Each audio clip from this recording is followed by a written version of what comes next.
Welcome to Bala cars. இப்போ நீங்கள் பார்க்க போகிற கார் எடுத்திங்கன்னா மாருதிக்குலாம் ஆம்னி அப்படிங்கிற கார் பற்றி தான் பார்க்க போகிறோம். வாங்க வீடியோக்குள்ளே போகலாம். அந்த கார் பார்த்தீங்கன்னா மாருதிக்குலாம் ஆம்னி மாடல் பார்த்தீங்கன்னா 2018 மாடல். வேரியன்ட் பார்த்தீங்கன்னா ரிஜிஸ்டர் பார்த்தீங்கன்னா 2019 தான் ரெஜிஸ்டர் பண்ணுங்க. வேரியன்ட் MPP இன்ஜின் தான். ஓனர் வரும். இது ஒரு பெட்ரோல் வண்டி தான். அண்ட் LPG கேஸும் இருக்குது. கிலோமீட்டர் பார்த்தீங்கன்னா 70,000 கிலோமீட்டர் ரன்னிங் ஆகிருக்கு. நோ சர்வீஸ் இருக்காது தான். இன்சூரன்ஸ்னு பார்த்தீங்கன்னா இல்லை, FC லைவில் இருக்குது. காரோட ப்ரைஸ் என்ன சொல்கிறாங்கன்னா 3,85,000 சொல்கிறாங்க. ரேட்டு குறைக்கணும்னு சொல்லியிருக்காங்க. குறைச்சி பேசி இந்த காரை பைப்பிங்கன்னு சொல்லியிருக்காங்க.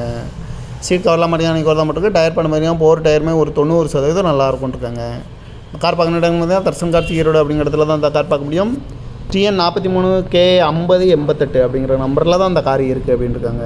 2018 மாடல். ரிஜிஸ்டர் 2019 தான் ரெஜிஸ்டர் பண்ணுங்க. MPP இன்ஜினு, ஒரு ஓனர், பெட்ரோல் வண்டி, LPG கேஸும் இருக்குது. இந்த காரோட ப்ரைஸ் என்ன சொல்கிறாங்கன்னா 3,85,000 சொல்கிறாங்க. ரேட்டு குறைக்கணும்னு சொல்லியிருக்காங்க. குறைச்சி பேசி இந்த காரை பைப்பிங் தான் சொல்லியிருக்காங்க. இந்த மாதிரி கார் வீடியோக்கெல்லாம் பாலா கார்ஸ் சேனலில் சப்ஸ்கிரைப் பண்ணி வச்சுக்கோங்க. தேங்க்யூ ஃபார் வாட்சிங்.